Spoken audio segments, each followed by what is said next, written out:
Welcome back to Hedgehog Radio. I've not done this for a while, but I'm back now. And today I'll be chatting with Olivia. Hello. Hi, Olivia. Hi there, Vivian. How are you doing? Yay, I'm all right. I'm so tired. Yeah, I think we are in hibernation mode. We just want to be warm and cozy. Absolutely. It's like I can't quite believe I'm drawing things. It's going to be interesting. Anyway, It'll be fun. let's do this. Also, I tidied up my room and I found the old hedgehog, the original hedgehog that's been going missing for nearly all the episodes. Here it is. It was under. They're back. I'm very glad to have it back. So, here we go. So here's your sheet of paper. I'm gonna fill. And as always, I'm gonna start drawing a portrait of you as an animal. What kind of animal do you want to be? I think today I would like to be a lion. A lion? I think. That's brilliant. Okay.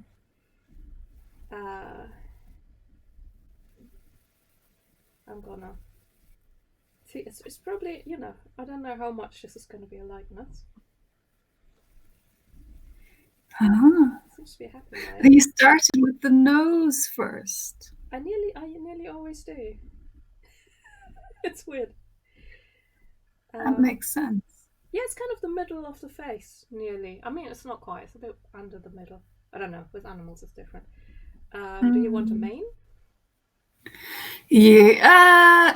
No, I'm a lioness, so I probably don't need a mane to carry off. So yeah, some of them do. Okay. What would you like to wear? You know what? It's been a very rainy day, so I think I probably need a Macintosh, a big old plastic coat, and some funky wellies, I think. I hope I can do that. Hang on now. See, this is where I'm trying to remember what things look like. This is a boot, I think. Very important to have drawstrings. Yes, everyone's drawstrings. I could pull them right over my head and all you'd see is my nose and my eyes. I should have done that. Okay, this is very good. I think this... Yeah, I'm convinced. I'm happy. Should I make it yellow, I think? Or red? Yeah. I think, yeah. Oh, will we do some red? Would that be it? Yeah, red is good. That's my favourite. Yeah, because I think it just stands out on a grey day, doesn't it? Something reddy, pinky, just kind of. That is true. It kind of like. I've noticed that I've got this thing when it's like autumn and winter and it gets grey, and when you're out and wherever I see somebody just wearing a really bright colour like red or something, I feel an actual gratitude. I'm really grateful for doing that, and I just kind of want to say thanks, mate. It's a lovely thing as well about bright colours on a rainy day, especially if you've got a nice red raincoat or whatever. I've got a quite a pink one actually. You kind of feel like you're more likely to go out on a grey day because you do want to kind of do your little parade or your little kind of fashion show. Oh, that's true. Should I add some rain, I wonder? We don't mind a bit of rain. I'm Irish, for goodness sake. There you go, have some rain. Okay. Can that lion be you? Is that okay? Yes. Is there anything that I should add? Yeah, no, they look really cool. I love the whiskers. They're grinning happily to themselves. They're thinking nice things. They're enjoying splashing about, aren't they? Yeah, it's a good rainy day. Okay, fine. So now we can think about what we're going to chat about today. Well, I'm always very interested in talking about how people make things and where ideas come from. And then I was talking to my son about this and I kind of went, sometimes it's not even where the ideas come from. Sometimes it's just nice to talk about something and see where it takes us. So I think I mentioned to you in a text, we were talking about ideas that children have. And I know my two younger boys are at that fantastic stage where they're bursting with ideas. And they come out with stuff and they don't mean it. They mean something else, and then when they finish saying it, they realize that it's actually even funnier. So, one of my sons was talking about the idea that dogs are, or he said, "Oh, a bird was so furry," and I started laughing, and I went, "You can't have a furry bird." And he said, "Oh, you know what I mean," and we started laughing about it. And the idea that popped into my head then was, oh my gosh, imagine if dogs had feathers. And it's been escalating since then, that we had this whole there was a whole world that if you wanted to go down that kind of track of ideas, you could literally create a whole metropolis of feathered dogs. And like, how could you pair a dog with a bird that kind of resembles him or whatever, So it's that kind of organically ideas happening. Yes, there was a lot of chat. I'm gonna make space for all these feathered dogs. I think that is a very good idea. Oh my gosh. But I don't know if you find that. Do you find that sometimes a story doesn't come like, I must think hard and have an idea? They come from just accidents, and I love it. You can't plan for them. Also, you recognize when there's a good one. Like, I think it's very, very clear that dogs with feathers are just a really good idea. Because like feathers make birds really expressive, I think. And dogs are really expressive. They are. Actually, that looks like a pig now, so I'm gonna give it. Here we go. That's better. So I mean, it's already very, very satisfying to have them like tactile, right? Like you want to ruffle them. Yes. But you kind of that they'd love it. Oh look! Oh my god! I love it so much. So, and go on. Sorry. I'm just wondering, like, if you had a hound, something really pointy like that. Yeah. Or would they be likely to be similar to an ostrich? Would they have a massive tail feather? Because they're kind of long-limbed and stuff. I'm just gonna go in with a watercolor because that's gonna be I mean, they're gonna probably be like one of these, like an egret. Yes. Oh yeah. Or those lovely ibis. Yeah. I know exactly what you mean. Yeah, that'd be kind of sleek with like feathers that are like. You know what? It really and truly looks like Dr. Seuss's are. Some of the characters that he drew, they have that kind of fantastic. They're animals, but what animal are they? Kind of thing. Oh my gosh, I love it. That's amazing. I wanna make it. Oh my god, that's like. Yes, I think that goes. Hounds go. Oh. I wonder if they wouldn't need wings, would they? They'd be like these winged birds. They kind of have their coat. And tiny chihuahuas, would they be like little sparrows, or would they be like canaries or something? Oh, that's a good question. Hang on. Maybe that'd be like I don't know. Like look. I feel like they'd have like a nice display crest like that.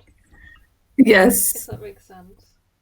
Yeah, they're all plumage, and then this teeny weeny little face. Yes. Oh my gosh! They'd be like really proud of themselves like this. Oh my gosh! Oops. Oh, that is amazing. That is absolutely amazing. And then like a little. Oh my god! Yeah. That's it. You want a lot of these. Yeah, you want a lot of them. You want a flock of them, a herd of them, a herding flock. Oh my god, yes, it's like a little. You'd see them in the sky. That'd be like, oh no, wait, that'd be flying dogs. That'd be something else. I think they'd just know they'd be flocking through the undergrowth and just like little red dots just yipping. I wonder. Just going past.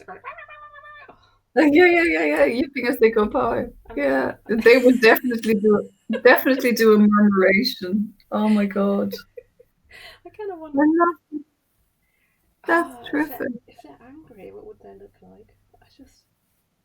Or if they were working animals or working dogs, would I'm just thinking of like a police dog. Would he be kind of in a sensible uniform, like a penguin or something? Oh, penguin. Or would a penguin be more formal occasion? The dog's been invited to what do you call them? The black tie event. I'm very serious today. I think that is quite. Hang on, so it will be a police dog. That's just some sort of police dog now. What feathers would it have?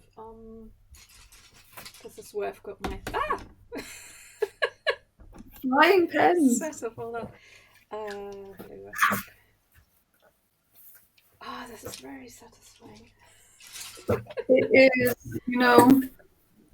But I think that is where it's nice to have. I don't know if it's always where stories come from, but where, I don't know, world building and ideas. Yes, yeah, I do agree.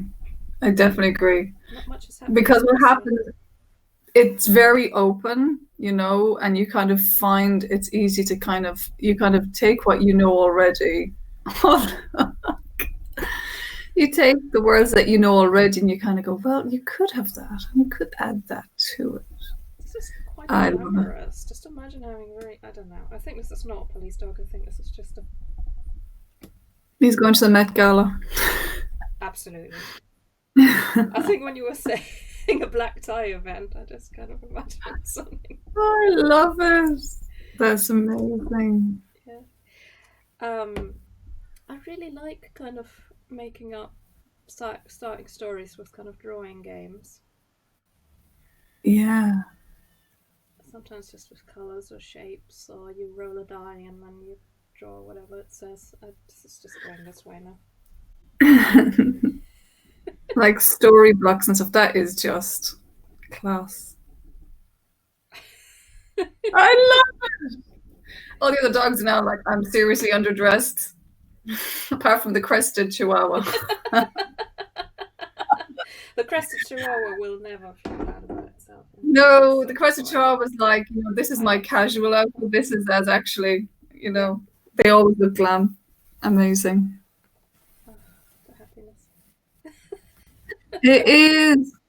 And the thing is, you know, even like you say, it doesn't have to be a story, but you feel it can kind of, it's very easy to let yourself go in different directions. It doesn't feel like it's hard work. You know, you're kind of, when something comes along quite easily, you know, whether it's hummingbird dogs or peacock dogs or whatnot, you know, you feel like it's not hard work because there's so many different variations, you know, and it's nice to feel that you can make it. You can go through them and you can have your kind of playful phase, and then you can kind of go, look, this one, I've got a feeling that I want to, like, I can imagine this one doing different things. I can imagine this one coming into a shop, and I can imagine this one going to, I don't know, I can imagine basically any situation, really.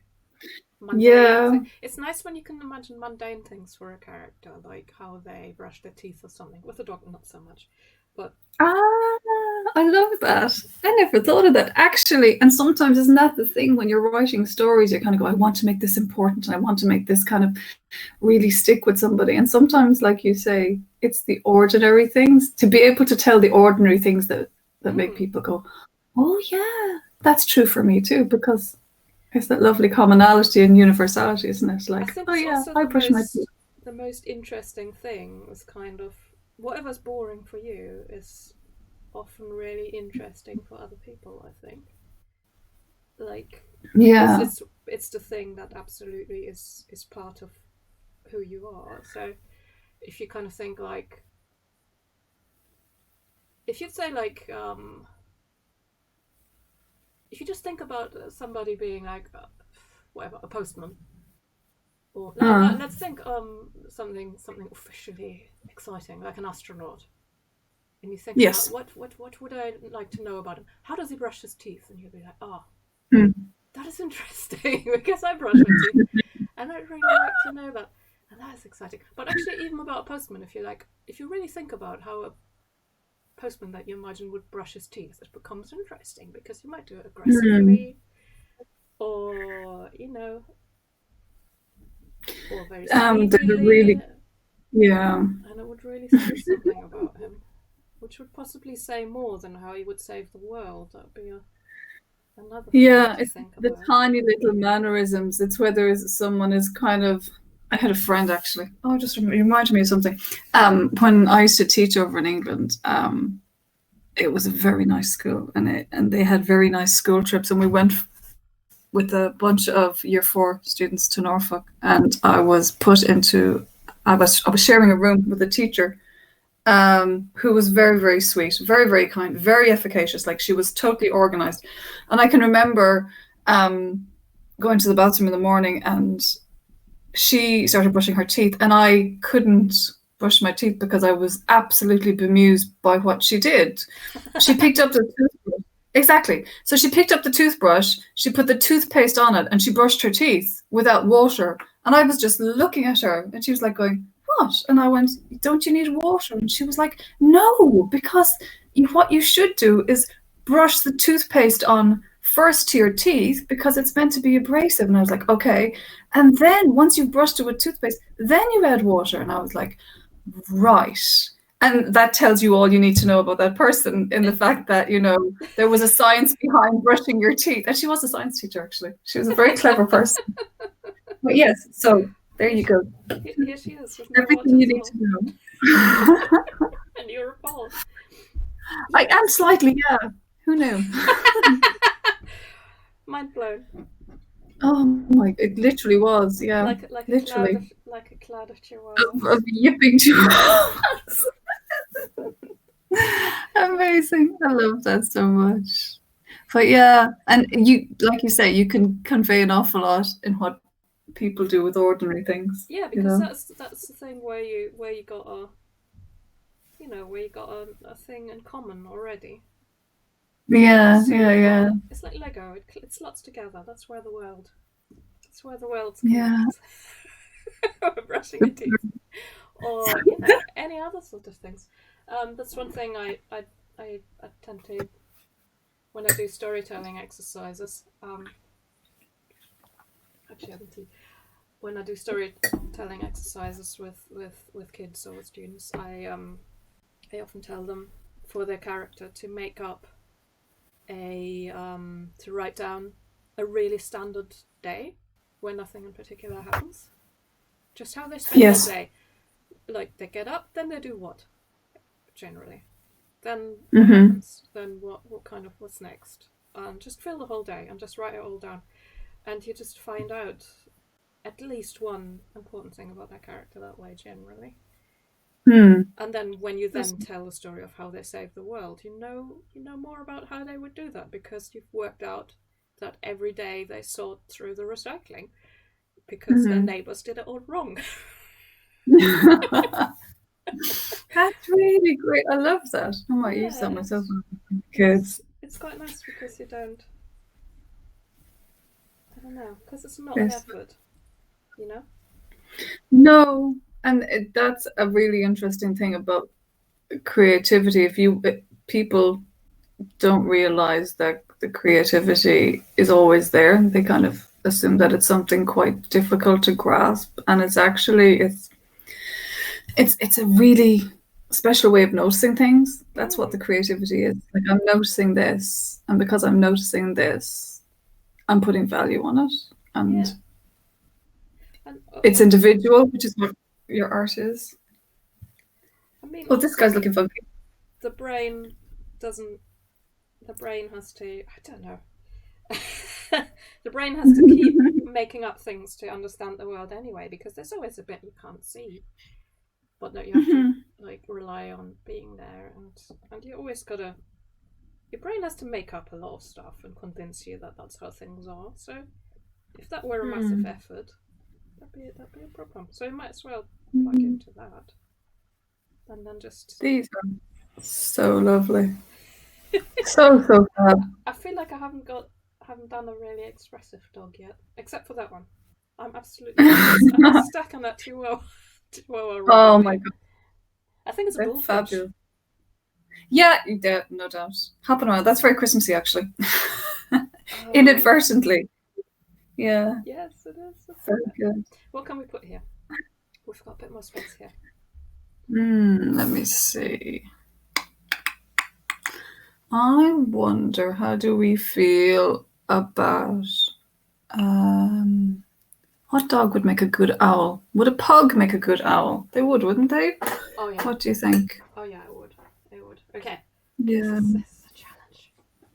I can do it. You might have to talk me through a pug. So it's got, instead of, I'll start with the nose again. Yeah, and the eyes are on either side of the nose, pretty much like, the owl and the beak. Their eyes are kind of... Yeah, that's true. They've got like... They tend to look a little bit sad, I think. Yes. Which I can maybe do with... Oh my gosh, instantly. Yeah, that's kind of right. That's kind of right. Yeah, you nailed it. Yeah. And then... We could make them have like... they kind of have speckled crest at the front, or they're kind of speckled feathers at the front, don't they? Oh, they do. Hang on, I need to actually... This is a job for He looks like he's really embarrassed that you've caught him for this. He's like, I wasn't ready. I could have smiled, He's like really awkward. Like he's accidentally walked in to this portrait shot. Perfect. That's what I don't look unlike this today, I must say. Oh gosh. Amazing. And serious clothes, because you have to catch things when you're an owl pug. Yes. Oh my gosh. What kind of tail though? Because that little... I think they're going to keep their little... They've got a little curly cue, haven't they, of a tail? Not quite that long, usually. No. Maybe that's what I'm embarrassed about. Yes. I could have straightened it before you came. Yes, all of this is terrible. Oh my word. Welcome to the show, Pug Owl. Yeah. Pug Owl. Powell. Powell. I don't know. There it is. We've got one more space here. Oh, do you know what we need? We need, the way puppies are cute. We could have a little nest. And we could have a nest of kind of... That's it. What's a cross between a chick and a puppy? A chuppy? A little nest of chuppies. Yes. A little nest of... Gonna make them yellow. Okay. Yeah, probably. Oh. Maybe all of them yellow. Maybe different colours. And back to Thomas's thing. They're very furry, fluffy, feathery. I mean, there's an overlap, kind of. Yeah. Some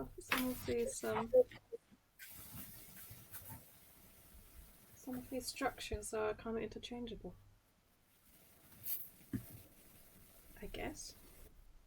They're very sweet.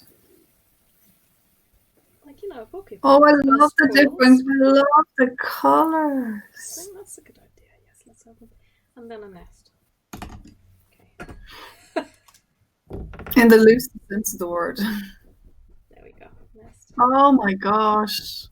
And then big eyes. Amazing. Maybe they're asleep. Oh, you've got them awake. Oh, this one's it's awake. like this one's awake. The other two. Ah. Oh, they are divine.